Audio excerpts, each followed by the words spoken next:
इसका शीर्षक है पता नहीं क्यों और कैसे। पहले मैंने याद लिखा है और उसके बाद में लिखा है जब उनकी कमी होती है तो क्या होता है। तो ये याद वाला दौरान है। मुझे याद है दूसरे के पापाओं की तरह आपने कभी मेरे नखरे झेले नहीं।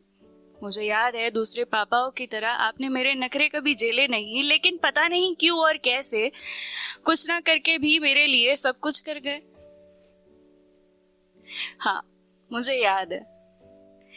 याद है कि बचपन में जब दिवाली होती थी ना, तब बिल्कुल दिवाली के दिन ही आप कुछ मिठाई, थोड़े से पटाखे और हम सब के लिए जितना आपसे बन पड़े नए कपड़े लेके आते थे। लेकिन पता नहीं क्यों दिवाली के बराबर 1-2 हफ्ते के पहले आधी रात तक आते थे और दिवाली के दिन वही अपने फटे पुराने कपड़ों की मरम्मत कर हम सब के बीच खुश होने का नाटक कर अकेले ही घुटते मायूस से रह जाते।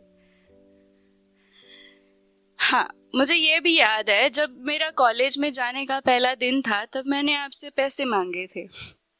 तब अपनी जेब खाली होने के बावजूद भी मात्र 1 घंटे में आपने मेरी हथेली में 101 रुपए 25 पैसे थमा दिए थे और मुझसे कहा कि बेटा ज्यादा हैसियत तो नहीं है, जितना बन पड़ा उतना कर दिया। मेरी हसू बहन ने मुझसे पहली बार पैसे मांगे हैं तो ये शगुन के 101 रुपए उसके, बट जो मेरी छोटी सी चकली थी उसको हमेशा 25 पैसे ही चाहिए होते तो ये 25 पैसे उसके लिए।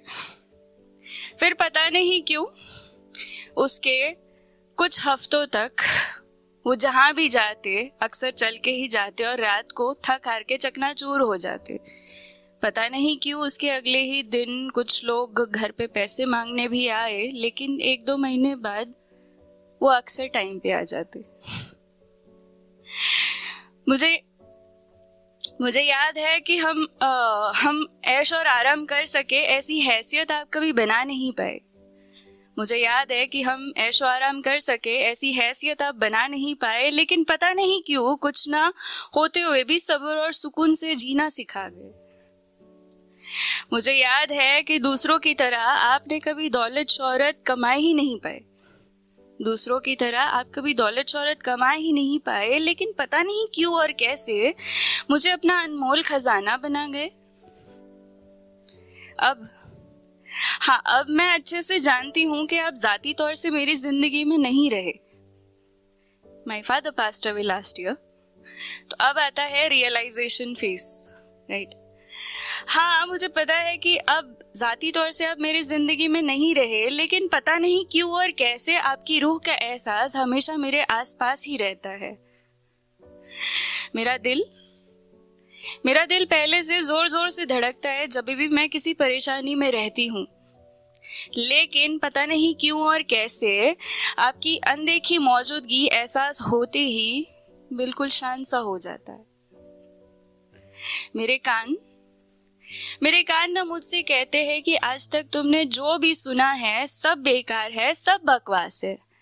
लेकिन पता नहीं क्यों जैसे हवा का झोंका आता है ना, उसी तरह आपके अनकहे अल्फाज मेरे कानों में आज भी बरकरार है और मुझे हमेशा हिम्मत देते हैं। मेरे हाथ आपकी उंगलियों को यूं ढूंढते हैं कि जैसे कि कोई रुई के ढेर में गुमी हुई एक सुई।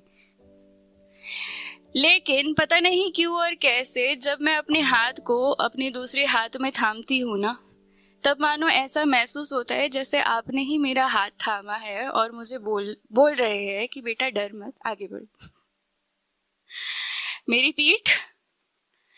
मेरी पीठ आपकी शाबाशी की थपकी को यूं तरसता है कि जैसे कोई सूखी बंजर सी जमीन बरसों से चंद बारिश के छींटों को।